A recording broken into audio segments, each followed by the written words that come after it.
What's going on, y'all? It's the Kid J Nolan here. Hey man, before we get into anything in this video, make sure that you like and share it. Make sure you subscribe to the channel so you get all updates. Hit the post notification bell.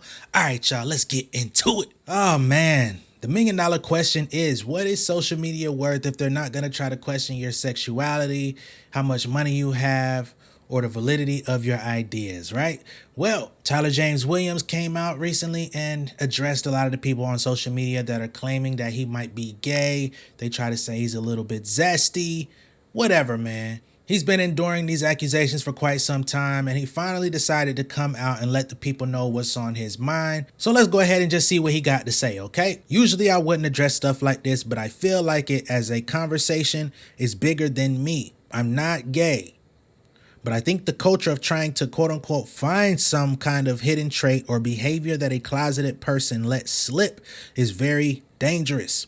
Overanalyzing someone's behavior in an attempt to catch them directly contributes to the anxiety a lot of queer and queer questioning people feel when they fear living in their truth. It makes the most pedestrian of conversations and interactions in spaces feel less safe for our gay brothers and sisters and those who may be questioning. It also reinforces an archetype many straight men have to live under that is oftentimes unrealistic, less free, and limits individual expression. Oh, he cooking. He cooking with some motherfucking grease today.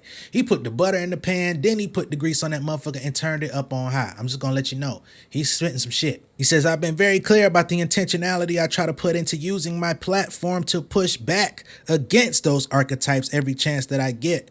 Being straight doesn't look one way. Being gay doesn't look one way, and what may seem like harmless fun and conversation may actually be sending a dangerous message to those struggling with real issues. I refuse to inadvertently contribute to that message. Happy Pride to all of my queer and questioning brothers, sisters, and individuals. I pray that you feel seen in ways that make you feel safe in the celebration that is this month. As an ally, I continue to be committed to assisting in that where I can and helping to cultivate a future where we are all accepted and given permission to be ourselves. I want to go ahead and just send out a round of applause for Mr. Tyler James Williams for addressing this head on. He didn't say anything mythical. He didn't say anything cryptic. He came out early in the conversation and let people know up front, I am not gay. If that's what y'all thinking, you're sadly mistaken. Now, anybody speculating, anybody trying to look at videos, trying to pull up footage, trying to look at, oh, look at that right there. Well, oh, look at right there. Oh, look at the face he made. Oh, look at the motion he made right here. You can search all day. The man said what he said. And he seems confident and secure enough in himself to where if he was, he would have admitted it outright. He probably would have been came out and said so, right? It's crazy how black media, and not just black media, but black personalities on Twitter and just the greater conversation in our community, these are the types of things that we harp on. These are the types of things that we be worried about. I'm going to keep it all the way G real with y'all. I haven't really gave a fuck about a nigga's sexuality since I was probably about 18 years old. I shouldn't even cared at 18, but at 18, we're talking about back in the mid to early 2000s. I was just getting out of high school. We had just came off of the Cameron and Dipset No Homo era. We were coming from, you know, the unts. We used to do that in school to make fun of people. So there were a lot of toxic conversations being had. There was a lot of toxic behavior that we thought was okay. There was a lot of misplaced masculine energy that we were projecting out on other people as young people. So unfortunately, those conversations, those discussions, those jokes, they helped shape an era. They helped shape a generation of young men that are now in their 30s, in their 40s, that still subscribe to those same immature ideas that they had when they were fucking adolescent juveniles. You understand? And that's one section. But not only did it shape the ideology of the men, it also shaped the ideology of a lot of women that come from those same areas, come from those same environments, and harbor those same ideas, right? So just as much as men would question a man's sexuality, there's a lot of women out there that be dissecting the motions, like I was talking about before, the way you say a certain word. If you hit an S too hard when you're talking, they, oh, there you, you know what I'm saying? There are definitely some gender lines that are being crossed nowadays. A lot of people are, playing this ambiguous, sexually ambiguous thing. Straight men are out here painting their nails. You know what I mean? That's causing questions.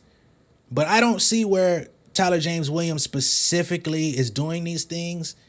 He kind of stays out the way. He doesn't really contribute to the greater conversation as far as gossip and all of that stuff is concerned. I don't even understand why people are worried about him like that.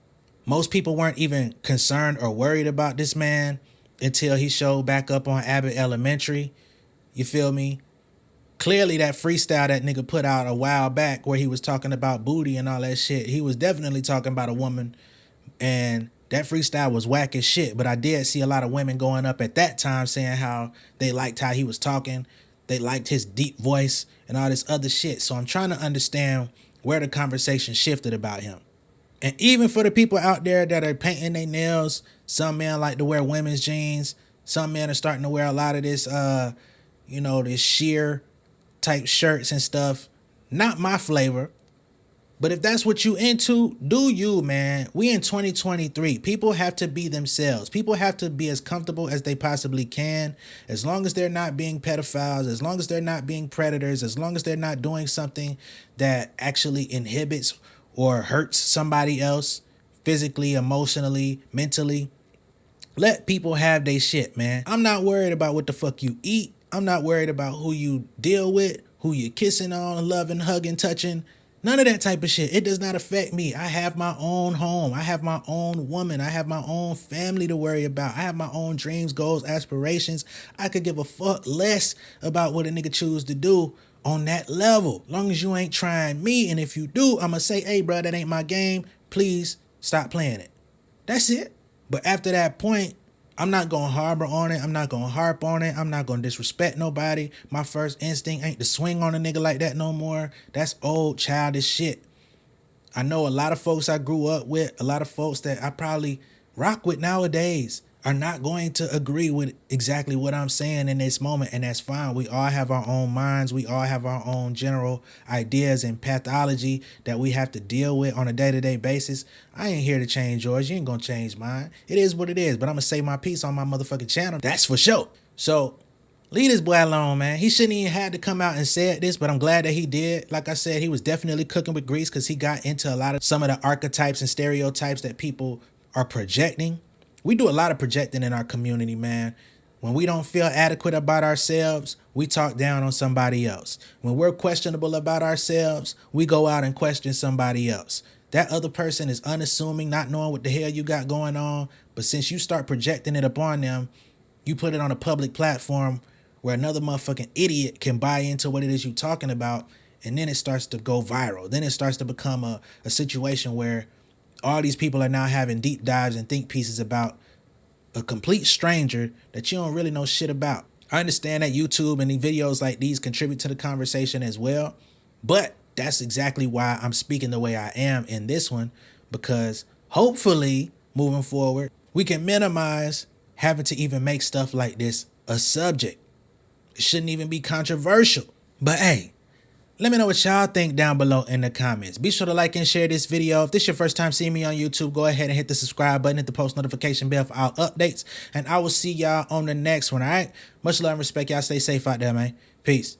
Beautiful people, thank you for tuning in. I hope that you enjoyed the content. Make sure that you're liking and sharing these videos. Make sure that you're subscribed to the channel. Hit the post notification bell so you get all updates. For all of my artists, my artist managers, songwriters, producers, etc. If you need a little bit of extra help with your career, man, make sure that you visit pengameelite.com, okay? That's my website and my community for all upcoming rising music creators. I got 2 books on there, the Pen Game Portfolio Volume 1 and 2. They're going to give you a lot of insights into the music industry, how to monetize your career, how I make my money off of music, because I am a full-time artist outside of doing YouTube videos. If you need some direct help, you can also book a consultation with with me on the Pen Game Elite website.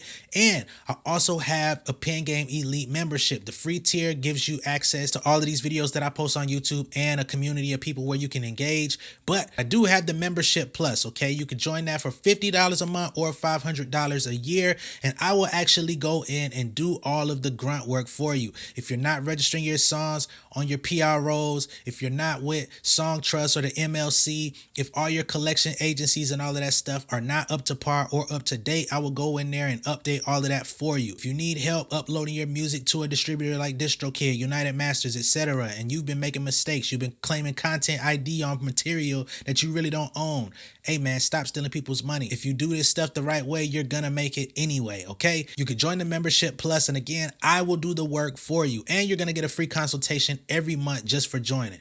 You're also gonna get the 2 books for free soon as you join the membership plus. All right, much love and respect. I'll catch y'all later. Peace.